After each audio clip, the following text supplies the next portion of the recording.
The 8th-ranked Volunteers head down to Death Valley for the first time in 12 years to take on newly ranked LSU. And this SEC cross-divisional matchup kicks off at noon on ESPN. Now, this has been the Tigers series as of late. Tennessee has not won since 2005, but the Vols are doing a lot of winning as of late as they head into this matchup undefeated.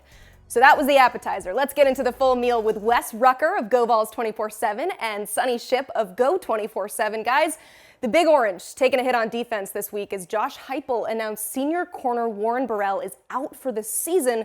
So Sonny, how does Jaden Daniels take advantage? And Wes, for a unit that has already struggled to defend the pass, how do they make sure that Daniels doesn't take advantage? Yeah, a lot of Tennessee fans were actually excited when Warren Burrell was not out there for a couple weeks, but then they saw what life was like without him, and they're like, yeah, maybe he wasn't as bad as we thought. That's sort of how it goes, right? You're the enemy until you're not, and Tennessee's defense, particularly in space, has just not been very good. There's no two ways about it. I think we all understood going into the season that this was a Tennessee team that was going to be led by the offense, by Hendon Hooker, Cedric Tillman, all those guys. And that's been the case, even without Tillman in the lineup. So that offense has been really good. Defensively, they haven't been very good. I think you get them out in space, you can expose them athletically. I think you can, they don't take great angles at times. They get a little bit lost in zones at times. For guys who have played a lot of football, they just haven't played very well.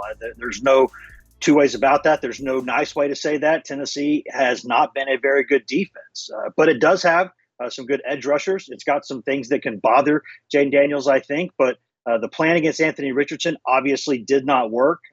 They got him late when they needed to and got the stop, but it was not a very pretty day. And I think we all knew it was going to be like that with this Tennessee team. But there's always a little bit of hope. Maybe they'll be a little bit better. Maybe they'll be a little bit better. At times they've been a little better, but overall, that's obviously not the main attraction for this Tennessee football team. Yeah, and I think when you look at LSU, it all starts with coming off the Auburn game, 85 yards through the air. Brian Kelly and LSU fans knew that wasn't going to cut it, especially going into a game against Tennessee where they're going to have to score a lot of points, keep the Tennessee defense on the field. And a players-only meeting after the Auburn game between Jaden Daniels and the wide receivers is what everyone is hoping gets this unit on track, gets it to where it can move the ball, it can get the ball to the playmakers. LSU has a ton of playmakers at the wide receiver position, but they just haven't been able to really find a groove and to really find a rhythm. And, Saturday when you're going against Tennessee and you're going to have to score points, you're going to have to get a lot of yards, you're going to have to eat up a lot of real estate. You're going to have to try to keep that Tennessee offense off the field. And to do so, I think it's going to have to be LSU's going to have to get something going through the air. Normally, we want to say you got to get the run game going, but I think this is a game right here to where you've got to come out and you've got to get the passing game established. Yeah, you mentioned it, Sonny. This LSU team's going to have to score some points to keep up with Tennessee, and it's hard to discuss the Vols without talking about that electric offense. So, Wes, how does Heupel's high-pace attack match up with this LSU defense? Yeah, it's interesting. When you look at LSU on film, and again, I'm not a coach. I defer to them on topics like this, but I still see a lot of length. I still see some athleticism. Maybe not quite as many dudes that just terrify you like you normally see, with an LSU defense. But you still got your Ojalaris and you've got your guys on the back end that are going to give you some problems if you let them. But the thing is, Tennessee's offense, even without Tillman, has been really, really, really, really good. You just plug Ramel Keaton in, throw the ball to Hyde a couple more times, throw it to Brew McCoy a couple more times, and guys like Jacob Warren, the tight end, and off you go. And it's been simple for Tennessee. It looks simpler, I think, than it is. But what they do, they're just really, really good at. They go at a pace that only Ole Miss really matches across the country. And I think you saw in that Florida game, Florida went for it 6 times on 4th down.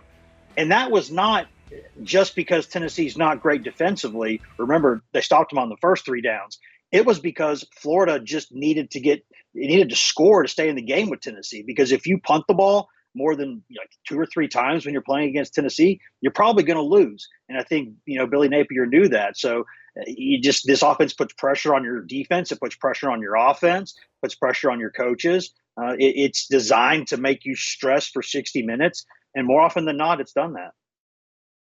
Wes, you talk about pressure, and for me, that's what the key to the game for LSU is. They've got to get that pressure. They've got to get that pressure like they did against Mike Leach and that air raid offense on Will Rogers. They've got to get Hendon Hooker, they've got to get him a little uncertain. They've got to get him to where everything isn't as crisp and everything isn't as quick and as efficient as Tennessee has been on offense. And to do that, I think it starts with the defensive front. LSU has to get that pressure, and they have to employ some of the same stuff that you saw when they played Mississippi State, with those odd fronts to where Will Rogers didn't know where the pressure was coming from. I think that's something that they're going to have to do. They're going to have some of that pre-snap movement, and they're going to have to be able to get that pressure with 4 at times. You're not always going to be able to send an extra rusher, because you want to have someone spying on Hendon Hooker. And if you've got to send 5 every time, then that's not going to be a recipe for success. But the recipe for success is LSU absolutely has to get that pressure. I want to know something that no one is talking about ahead of Saturday. So it's a good thing that we brought in 2 guys who know these programs inside and out. So Sonny, we'll start with you. What's an underrated part of this matchup? I think an underrated part of the matchup is LSU's offensive line against Tennessee's defensive line. And what I mean by that is LSU's offensive line had a lot of moving pieces throughout the season. Going to have Garrett Dellinger supposed to be back this weekend, so he'll plug back in at left guard. So there you could potentially see another starting lineup on Saturday, a different combination.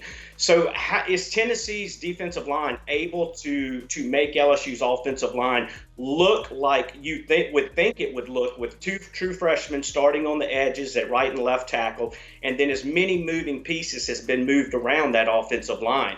You want to see Tennessee be able to come out and to be able to take advantage of that. But the question for me is, are they able to do that? And is LSU's offensive line able to answer that call?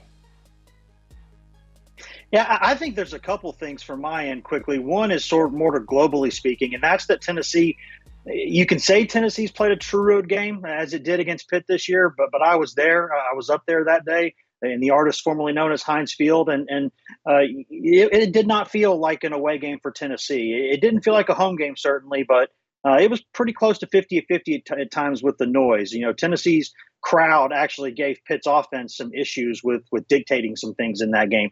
It will not be that way at Tiger Stadium. I know Tiger Stadium, Death Valley at night is a different animal from the way it is in the afternoon. I've seen that both ways, been around this league long enough to know that. But LSU still got a pretty good record there during the day, last I checked. And last I checked, it's still not easy to go there and win. So will Tennessee's offense be able to dictate things smoothly there, and how much of an edge will that crowd give LSU in a game that's going to be sold out and it's a big chance for Brian Kelly to get established as a program? And then secondly, quickly, just Byron Young off the edge for Tennessee. I know Sonny mentioned this a little bit, but Tennessee does not have a lot of dudes on defense. Byron Young's a dude. He's a game wrecker off the edge, and he's a guy who I know LSU's got a couple of young guys there at the tackle spots. Tennessee's going to move Young around. They're going to be pinning his ears back and bringing him at LSU. Will they have to chip? Probably. Will they have to double team? Probably. Because if they don't, this is a guy who can get in their backfield and can really, really make life hard for Daniels. They don't have a lot of guys who I think can really, really, really bother this LSU offense. Number 6 is one of them, and I'll be watching him a lot in this game. Super excited for this matchup. Thank you guys both so much. And for all their great insight on this game and to follow their coverage all season long, head to GoVols 24/7 and Go 24/7. And don't forget, our betting expert will tell you where to put your money coming up.